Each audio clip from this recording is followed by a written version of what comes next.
Ecclesiastes 3:1. There is a time for everything, and a season for every activity under heaven. Place, time, and technique. Ang sikreto ng maunlad, mapayapa, mabungang buhay. Panginoon, salamat dahil kayo po ang nagbibigay sa amin ng karunungan, lakas, kakayahan upang mabuhay sa pinakamaayos, magandang paraan. Sa sandaling ito, payapain niyo po kami, pakalinisin, akayin sa inyong tama, maganda, mabuting daan. At ang dalangin namin, kayo po ang maging tagapangaral at ang liwanag ng iyong karunungan ang maging gabay namin sa buhay. Be our speaker, our preacher, our teacher, and healer. We seek you, Father, our God, in the name of Jesus, your Son, our Lord and Savior. Place, time, and technique.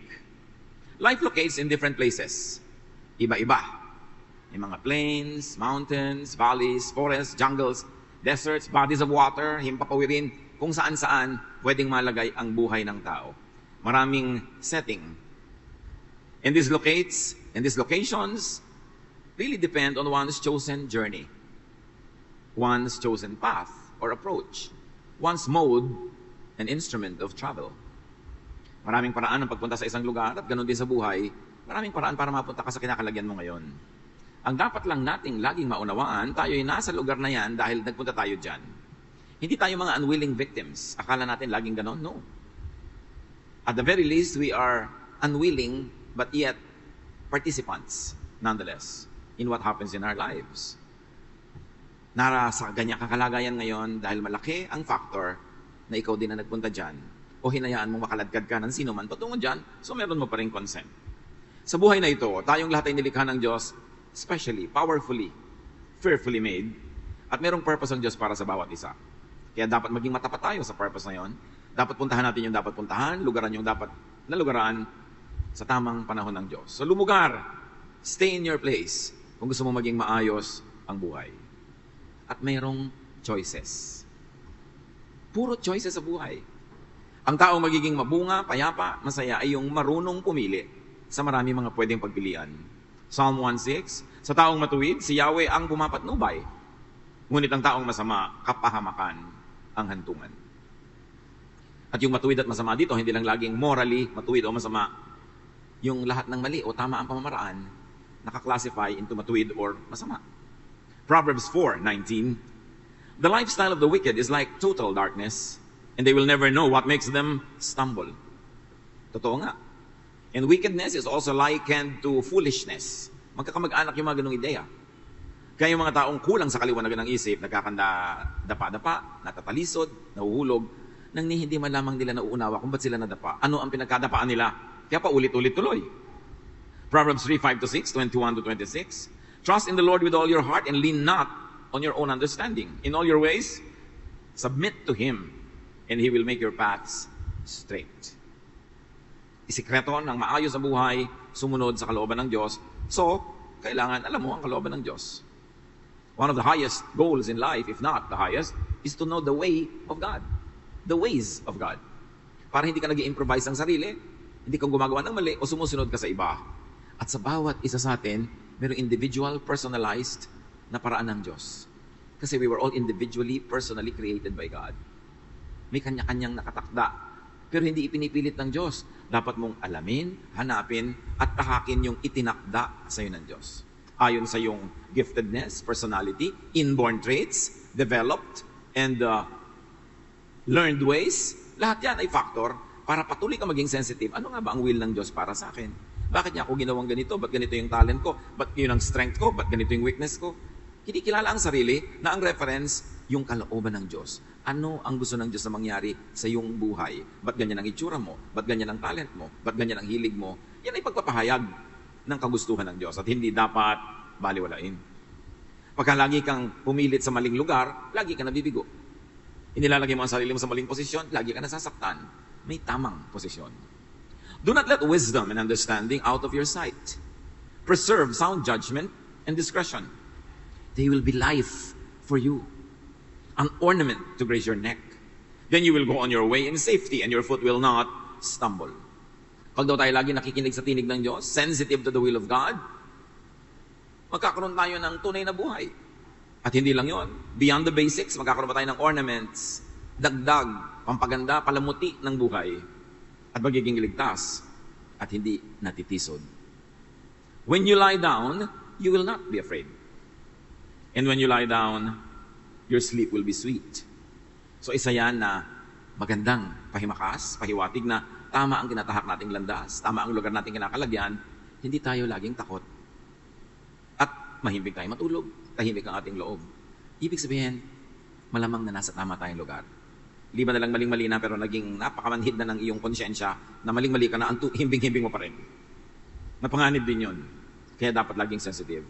Have no fear of sudden disaster or of the ruin that overtakes the wicked. For the Lord will be at your side and will keep your foot from being snared. Proverbs is so full of wisdom. Isa sa mga pinakamahalagang collections sa Bible. Read Ecclesiastes, read Proverbs all the time. Napakahalaga mga bahagi ng lumang kasulatan na magpahanggang sa panahon ni Jesus, lalampas, papasa sa Jesus standard, sa Jesus filter. Timeless, universal, yung mga karunungan. Yung pagkakalugar natin, kung saan mang lugar tayo nandun sa buhay, life locates in different places depending on one's chosen companions. Nandiyan ka rin ngayon kasi dahil sa pinili mong makasama. Dahil sa iyong sinamahan o isinama sa iyong buhay. Naghihilahan kayo, nag-iimpluwensyahan kayo, kaya pareho kayong nandyan dahil sa inyong 2 o 3 o 4, ilan man kayo na participant sa pagpili kung saan kayo lulugar sa buhay. Napakasama mo siya dahil kayong 2 nagpakasal. Napatira kayo halimbawa sa ganung lugar kahit dahil tumira ka, sumama siya o pumunta siya doon, sumunod ka. Dahil sa iyong pinipiling kasama sa buhay, kaya ka nalalagay din sa kung saan-saan. At dahil sa iyong piniling kasama, pwede ka malagay sa gulo. Pwede ka malagay sa tahimik. Pwede kang naging makadiyos, pwede kang naging masama. Kaya pinipili ang kasama. Mahalagang may kasama, pero mahalagang piliin kung sino, kung ano yun. Amos 3:3, maaari bang magsama sa paglalakbay ang 2 taong hindi nagkakasundo? The obvious answer is no. So yung mga lagi nagtatanong, sino po kaya ang magandang mapakasalan among many choices? Hindi yung pinakakasundo mo. Hindi yung mga pinakamaganda ang skin, o pinakamaraming savings, o yung pinakamimamanahin. Yung pinakakasundo mo, kasi hindi kayo pwede magtagal lang, hindi kayo magkasundo kahit gaano pa kaganda yan. Kahit gaano kayaman. So, importante kung kanino rin nakikipagkasundo. Kasi pag may nakikipagkasunduan ka sa mali, madadala ka niya sa mali. At dahil tama ka, madadala mo rin siya ng konti sa tama, pero nadadala ka rin niya sa mali kasi naghihilahan kayo. Importante, kung kasama mo na, talagang yun na. Halimbawa, may partner ka na talaga sa buhay, magkasundo na kayo. Kasi useless na magkasama kayo, tapos lagi kayong nag-aaway, naghihilahan, nagko-contest. Impyerno ang buhay yun. So una, piliin mo kung sinong makakasundo mo. Pero kung nakipagkasundo ka na, mag-decide ka na mag-agree. It means you have to yield some things and you have to win in some areas. Pero mayroong mahalagang compromise ang partner sa buhay. Mag-asawa, magulang at anak, magkakapatid. Yung mga hindi nyo naman talaga pwede nang iwasang maging magkasama sa buhay, kailangang magkasundo kayo. Kasi pag laging may conflict, hindi kayo magiging masaya. 1 Corinthians 15:33, huwag kayong paloloko. Ang masamang kasama ay nakakasira sa mabuting pagkatao. Kaya pinipili mo talaga ang makakasama mo. Siguro isa sa talaga pinaka-importante yung sa pagpili, yung mapapangasawa. Yung magiging partner mo sa buhay. Kasi ang laki ng influence nun sa magiging takbo ng buhay mo hanggang bawian ka na ng hininga. Umiiwas sumama doon sa mga nambubuyo, yung mga nagpapasubo, mga konsentidor, yung hindi ka itinutuwid kahit mali ka. Walang magandang uuwian ng buhay mo sa ganon. Mga kamag-anak na itinutulak ka na gumastos ng todo beyond your ways of earning. Ungot ng ungot, hingi ng hingi, hindi mo naman kaya. Anong gusto niya? Mang-hold up ka? Pagnakaw? Hindi mo puting kasama yon. Yung ipinapasubo ka to live beyond your means, to spend more than you earn, dapat i-correct ang ganung uri ng mga companions. Especially kung permanent relationship, like in family. Importanteng may kasama, pero pinipili yun. Ecclesiastes 4:9-12, ang 2 ay mabuti kaysa isa. Mas marami ang bunga ng anumang gagawin nila. Kapag nabuwal ang isa, maitatayo siya ng kanyang kasama. Kawawa ang nag-iisa, sapagkat walang tutulong sa kanya kapag siya ay nabuwal. Kung malamig ang panahon, maaari silang magtabi sa higaan upang parehong mainitan. Ngunit, saan siya kukuha ng init kung nag-iisa siya? Naalala ko tuloy isang napakagandang picture ng Russian army na nandun sila sa Siberia in the height of winter. Nakasalansan silang natutulog, tabi-tabi. Pag tumagilid yung isa sa kanan, sabay-sabay silang nakatagilid sa kanan. Pag sa kaliwa, dikit-dikit sila kasi ang tanging init na kanilang nakukuha, yung init ng kapwa. Kung ang nag-iisa'y maaaring magtagumpay laban sa isa, lalo na ang dalawa. Ang lubid na may tatlong pilipit na hibla ay hindi agad malalagot. So may kasama dapat sa buhay, pero yung mutually helpful, mutually functional. Hanggat maaari at may choice ka pa sa pagpili, yung makakapagtulungan kayo. Hindi yung pabigat ka lang sa kanya o pabigat lang siya sa'yo. Piliin ang kasama.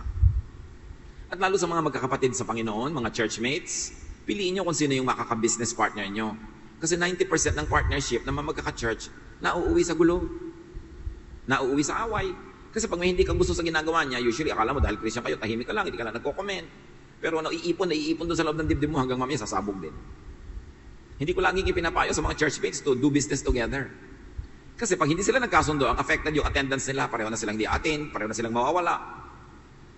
At saka kuminsan, ibang expectation ng mga kapatiran yung kahit mali na sila, kahit na kung ano-ano, ina-expect nila, laging pagpapasensyahan mo. Siyempre, pagka-business, merong professional ethics na kailangan, kahit pa nga magkapatid kayo sa Panginoon. In fact, dahil nga magkapatid kayo sa Panginoon, mas mataas dapat yung ethical standards.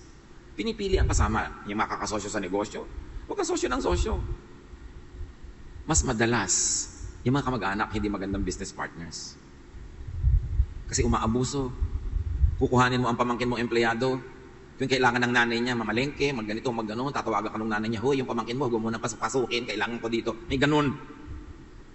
O kaya pag dinisiplina mo, magtatampo yung nanay, kapatid mo, o pinsan mo yung nanay, nagkahawatak-watak na yung pamilya niyo dahil sa mga empleyado mo kamag-anak. Dapat pagka kamag-anak ka, tapos empleyado ka ng kamag-anak mo, doble ang faithfulness mo. Dahil kamag-anak mo siya, may malasakit ka. Hindi yung dahil kamag-anak ka, abusado ka na dahil hindi ka pwede tanggalin at kamag-anak. Baligtad na paggamit yun ng relasyon. Mas malapit ang relasyon nyo, mas dapat kang matino. Alang-alang sa kamag-anak mo na mapapahamak pag hindi ka nagpakahusay. Piliin. Huwag agad-agad na nakikipag-partnership with people kasi mahirap kumalas. Ang dali-daling magsama-sama. Pero ang hirap-hirap magkalas-kalas. Madalas, bloody yan.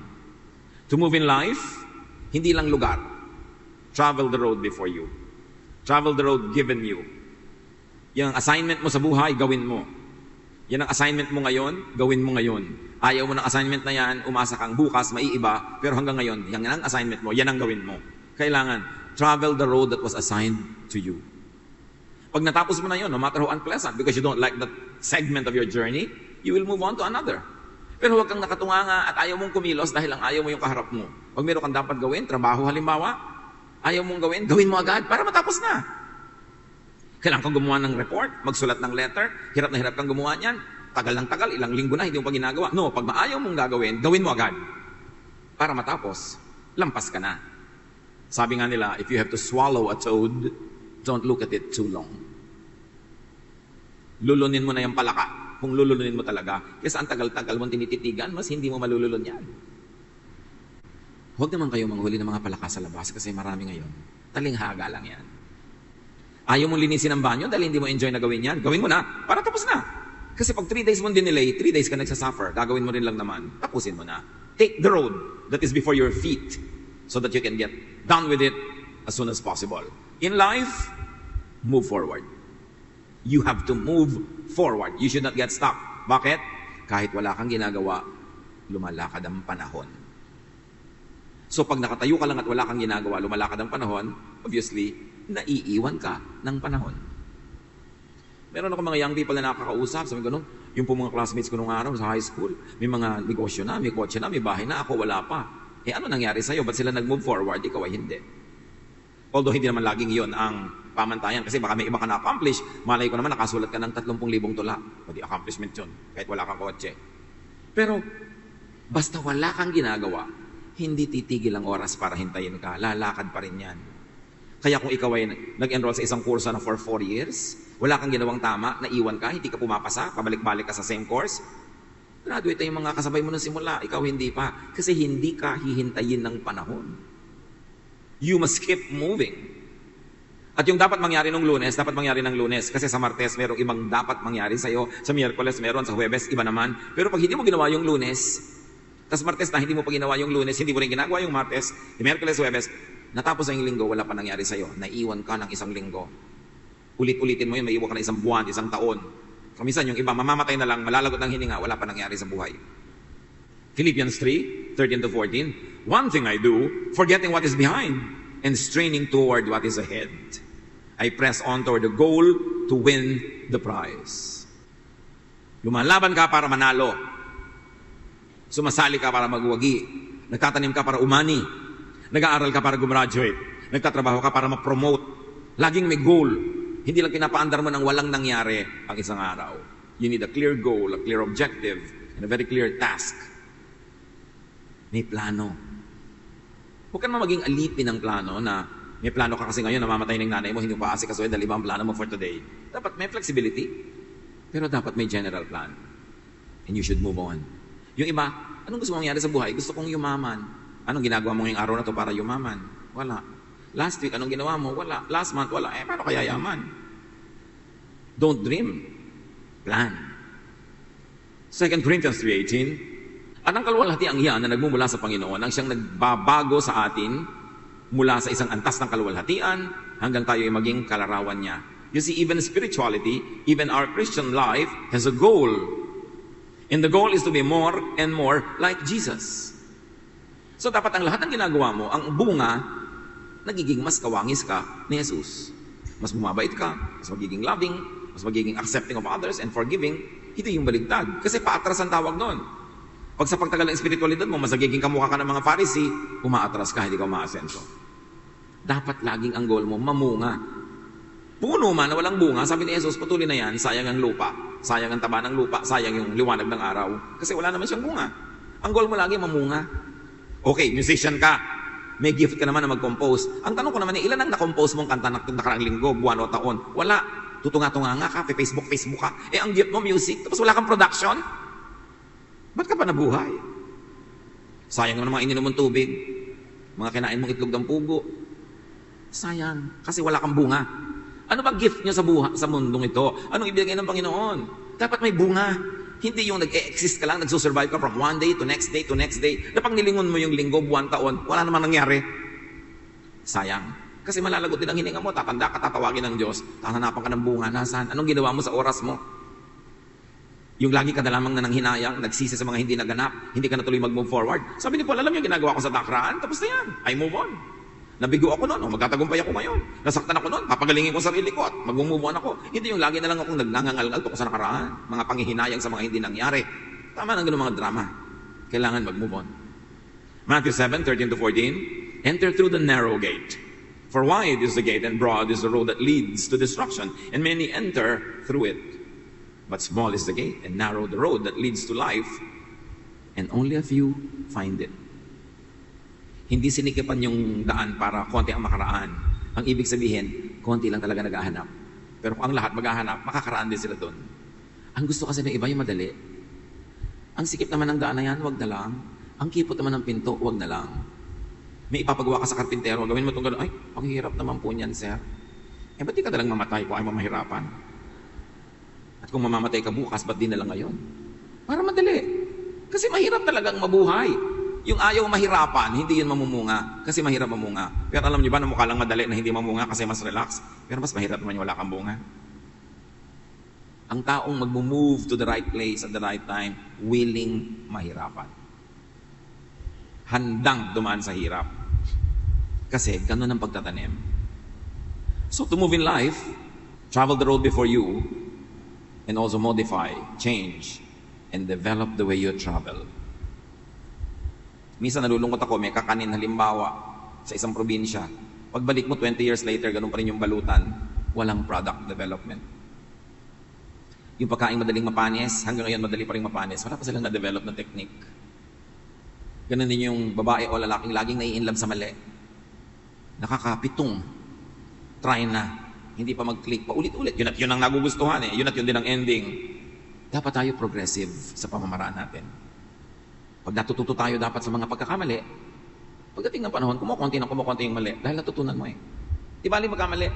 Ang mahalaga matuto. Para huwag na maulit at huwag na magpaulit-ulit. Learn. Develop the way you travel in life. May mga kilala ako, konting maambo na, nagkakaubo, kakasipon, absent sa trabaho ng 3-4 na araw, isang linggo. Pero tuwing uulan, nababasa. Hindi mo na ba matututunang magdala ng payong? Hindi ka na ba pwede magbulsa ng parka?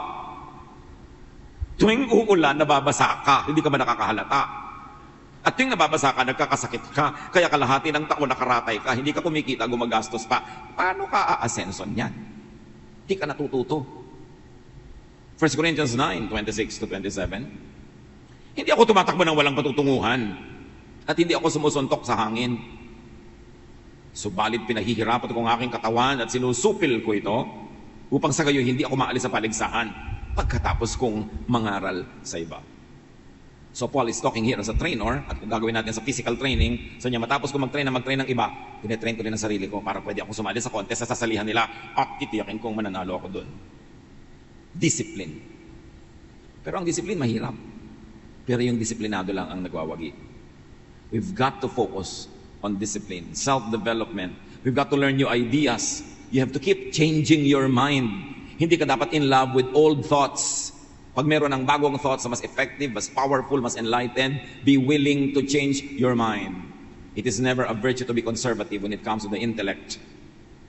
Yung iba, pag ayaw nila yung isang idea, ayaw nilang pakinggan kasi baka magbago yung ideya nila, pakinggan mo. Kasi nakikita ng sarili mong reason na dapat kang magbago, you will develop. It is very, very seldom that conservatism is a virtue. Because you're in love with the past. And the past is done. And the world had changed overnight. Kailangan handa ka doon. Kaya ang Panginoong Jesus, laging ang kanyang mga paradigms, sa kanyang mga metaphors, symbolisms, new. Laging a new covenant, a new law, new wineskin. And even Romans says, be changed by the renewing of your mind. Ang taong aasenso, malalagay sa tamang lugar, kikilos sa tamang oras, is always changing her or his mind for the better. Laging naghahanap ng paraan para ang isip, pakinabangan. Dapat ang utak natin, hindi museum. Hindi koleksyon ng mga luma na hindi na naiiba. Dapat ang utak natin ay garden kung saan napakaraming bagong seeds na tumutubo, mga bagot, iba-ibang variety, para dumadami ang mga bunga na nakikita natin at pinapakinabangan sa buhay. Travel and develop the way you travel, or you do not move. You get stuck. You don't grow. Ang frustration na lang ni Paul sa mga tao sa Corinth, katitigas ng ulo, kababagal matuto, sukdo lang pati mga babae doon, pinatahimik niya, huwag kayong magtuturo, huwag kayong kikibo, walang maingay, kasi nga hindi sila matuto. 1 Corinthians 3:2, I gave you milk, not solid food, for you were not yet ready for it. Indeed, you are still not ready. You are still worldly, you are still infants.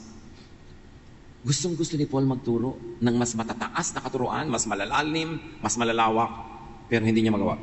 Kasi yung utak ng mga tao sa Corinth, maliit. Ayaw matuto.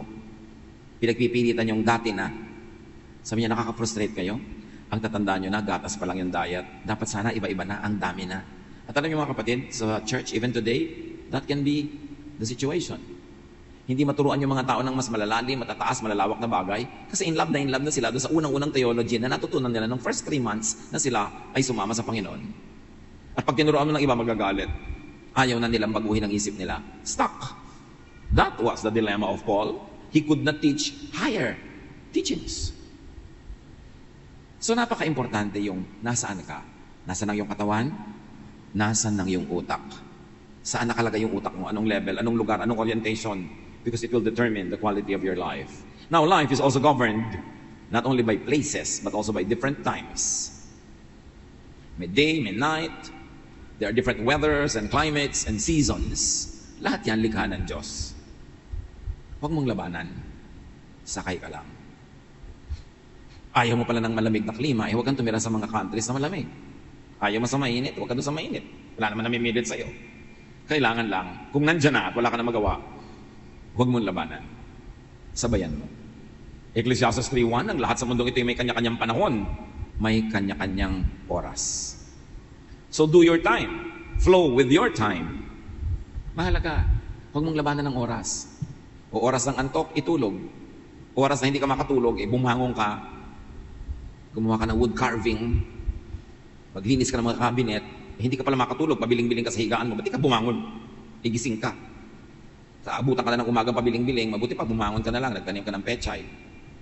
May naitanim ka, kahit gabi. Huwag mong labanan kung ano yung takbo ng panahon. Psalm 104 verse 23, people go out to their work, to their labor, until evening. So pag oras ng trabaho, magtrabaho. Pag oras ng pahinga, magpahinga. Pero ang hindi tatrabaho sa oras, hindi rin niya kaya magpahinga sa oras. Kasi ang pahinga ay bunga ng trabaho. At pagka hindi ka nagtatrabaho, hindi ka makakapagpahinga. Lagi ka nagwo-worry, wala kang kita, wala kang ani, wala kang mga bunga, you will never be able to rest. That's why the woman of Proverbs 31 can laugh at the days to come. She will laugh and be cheerful about expenses that are to come. Why? Because she works hard at the right time. May tamang oras, may tamang panahon. Proverbs 10:5, at harvest season, it's smart to work, but stupid to sleep. I-apply nyo yan sa lahat. At school time, it's smart to go to school, but stupid to be absent and be in the mall. Or it's smart to be attentive to the lesson, but stupid to keep on texting under the desk. At worship, it is smart to focus on the message of God. It's stupid to do other things. Like nagte-text ka sa loob ng bag mo. Kita rin niya ng Diyos. Nandun din siya sa bag. Tapos ang sinasabi mo lang pala, diba? Eats ka na. Musta na yun? Bakit hindi nalang mamaya yan? Parang ikamamatay na ipaghintay. Dapat kung nasan ka, makinabang ka doon. Yung iba, manonood ng sine, tapos tutulugan. Tapos kung kailan naman matutulog sa bahay, doon hindi matutulog. Binabaligtad ang oras. Merong mga mag-asawa, na 10 buwan na nasa barko yung lalaki. 2 buwan lang sila magkasama para masaya. Doon pa nag-aaway. Ba't hindi nila kayo mag-aaway habang nasa barko siya? At least hindi kayo magkakasakitan. Pag nandyan siya, dapat enjoy.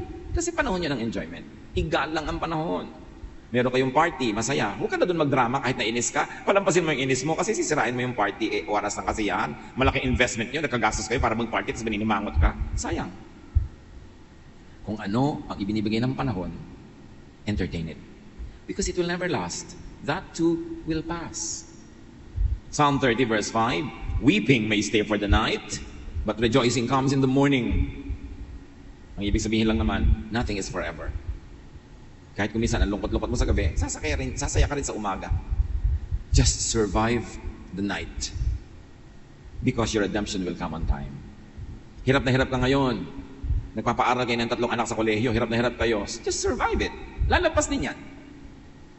Pero ang hirap-hirap hirap na kayo, nag-aaway pa kayo, nagkakagalit pa kayo, tapos wala kayong ginawa, kundi pagalitan din yung mga pinag-aaral nyo, naiinis pa sa inyo, imbes magpasalamat. Pagkalipas ng panahon na yun, wala kayong bungang maganda. Be wise when you handle time. It's a time of difficulty, then go through it. Lilipas din yan.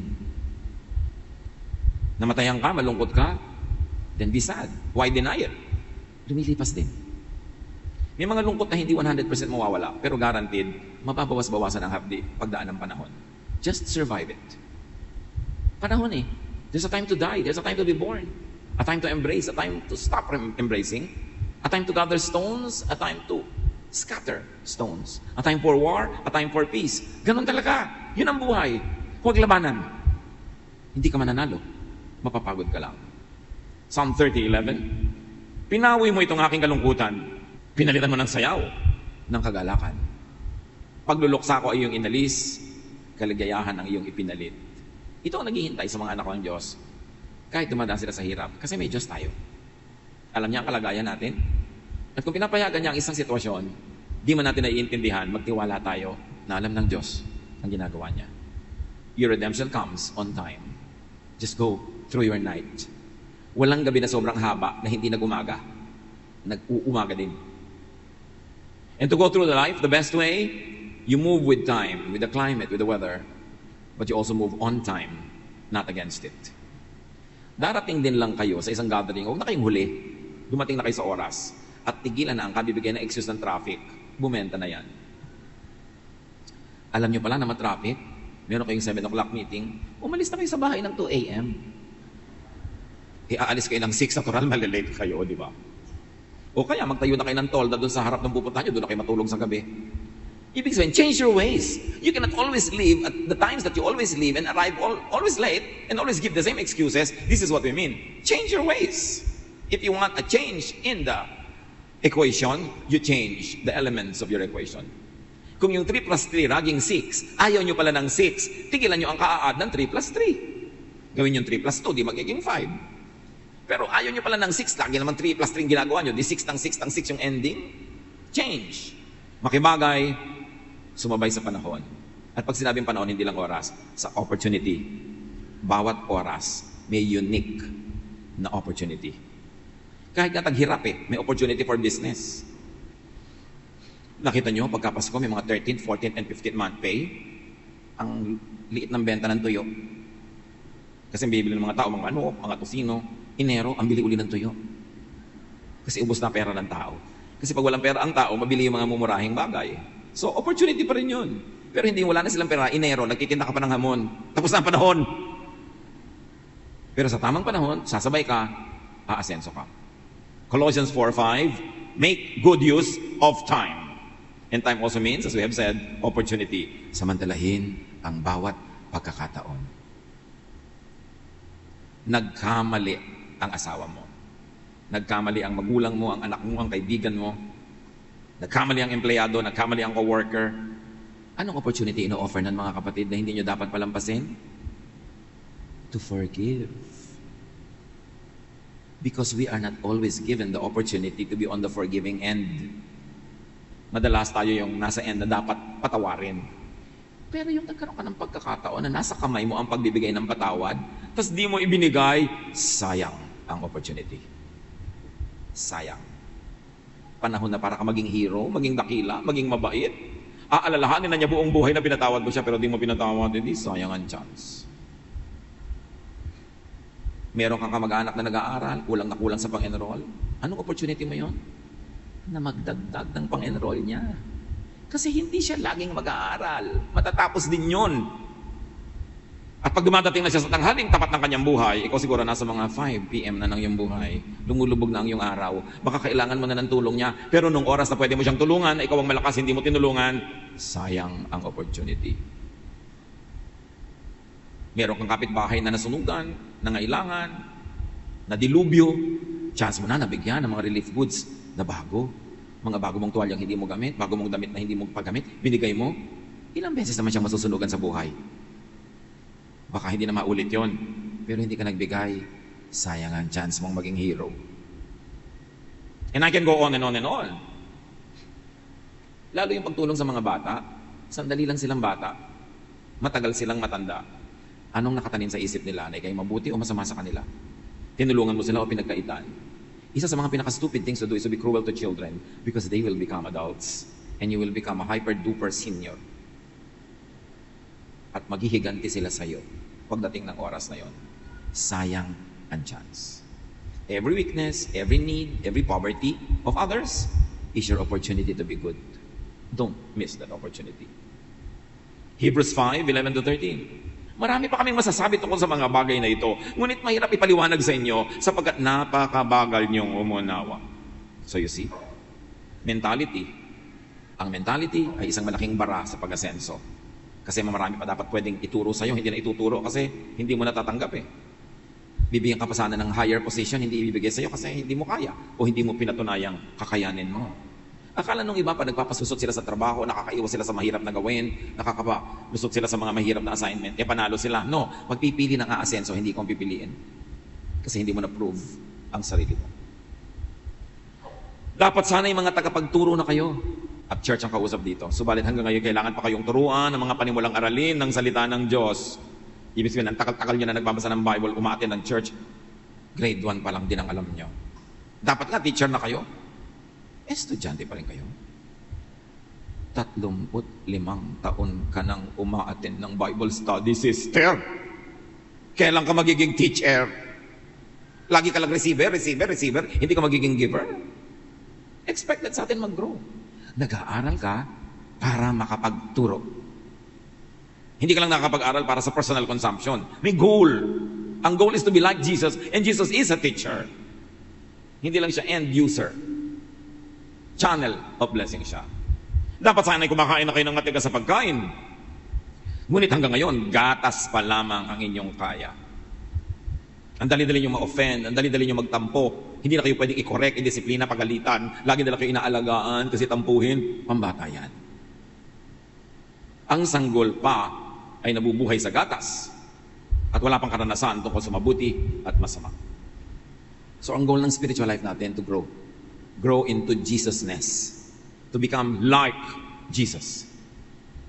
Lahat ang nadidinig na pag-aaralan, minememorya, kinakanta, ang ending dapat, you become more and more like Jesus. Now, to go through the life the best way, you apply the best technique. Singer ka, dapat lagi kang nag-vocalization, nag-aaral, nagdidisiplina, para better and better ang yung singing. Ano man yung skill mo na bigay ng Diyos, tungkulin mo yan sa Diyos na alagaan at pasensuhin. Ephesians 5:15-16. Kaya't mag-ingat kayo kung paano kayo namumuhay. Mamuhay kayong tulad ng matatalino at di tulad ng mga mangmang.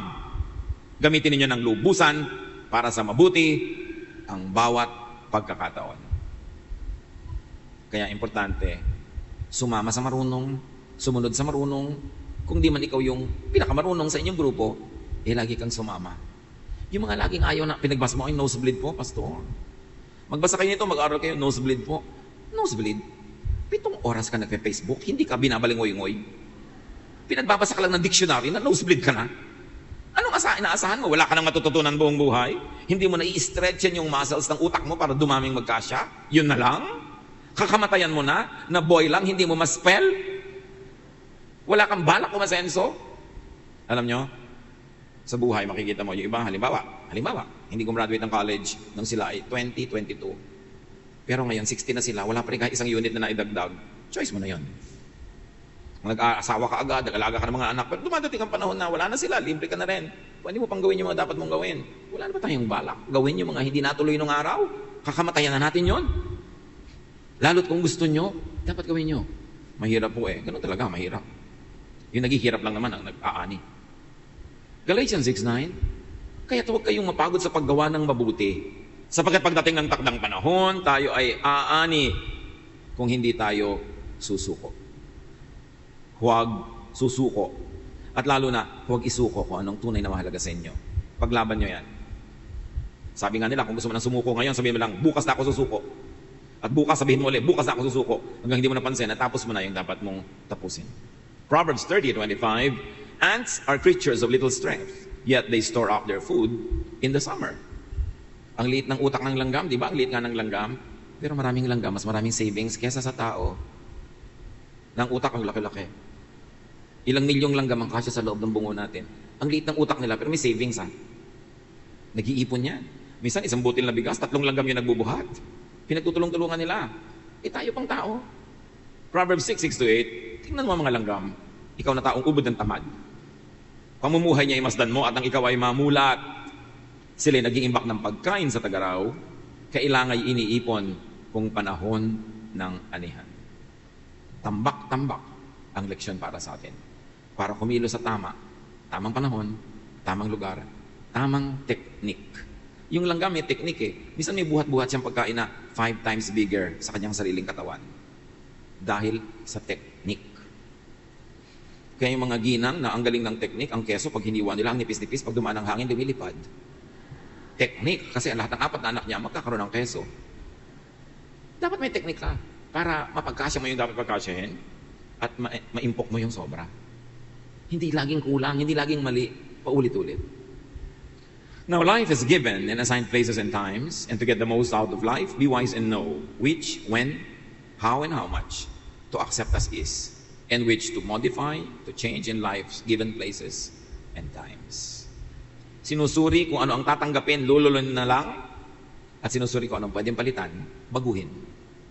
1 Thessalonians 5:21, suriin ninyo ang lahat ng bagay at panghawakan ang mabuti. Philippians 1:9-10, I pray that you will fully know and understand how to make the right choices. Your life is your choice. Mostly. Malaki ang factor ng choice. Change what could and should be changed. 1 Corinthians 13:11, nung ako'y bata pa, pinagsasalita, nag-iisip at nangangatuwiran tulad ng bata. Ngayong ako'y mayroon ng sapat na gulang, iniiwan ko na ang mga asal bata. Sa lahat ng larangan ng buhay, dapat i-apply yon. You should not be a child forever. Now, while you change what can be changed, you accept what cannot and should not be changed. Jeremiah 13:23, can an Ethiopian change his skin or a leopard its spots? The answer is no. Accept what you cannot change. And very especially in families, accept people's inborn nature. Huwag nyo silang baguhin kung talaga imposible. Mag-aaway lang kayo, maghiwa-hiwalay, magkakagalit. Wala pa rin mangyayari. Ecclesiastes 1:15, hindi na maitutuwid ang baluktot at hindi na mabibilang ang wala. Tanggapin mo na yun. At napakahalaga nung tinatawag na serenity prayer ni Reinhold Niebuhr. Lord, grant me the serenity to accept the things I cannot change, courage to change the things I can, and wisdom to know the difference. Yung kaya kong baguhin, bigyan mo ko ng lakas ng loob na baguhin. Yung dapat tanggapin, bigyan mo ko ng karunungan na tanggapin. At nawa, malaman ko kung alin ang pwedeng baguhin at alin ang dapat tanggapin na lang para tahimik ang buhay. Develop and apply the best and most suitable technique in your life. Pag ang laging ending, gulo, hirap, away, hindi yun ang best technique. Change your way. Importante at basahin ninyo ang Psalm 1:1-3. Punong-puno ng karunungan. Blessed is the one who does not walk in step with the wicked, or stand in the way of sinners, or take the seat in the company of mockers. But those delight is in the law of the Lord, and who meditates on his law day and night. That person is like a tree planted by streams of water, which yields its fruit in season, and whose leaf does not wither. Whatever they do, prospers. Prosperity ang ending pag tama ang ginagawa. Psalm 37:23-24. The Lord makes firm the steps of the one who delights in him. Though he may stumble, he will not fall, for the Lord upholds him with his hand. To give the most to life, to get the most out of life, know your correct place. Do your correct thing at the right time. John 10:10, sabi ng Panginoon, I came that you might have life and have it to the full.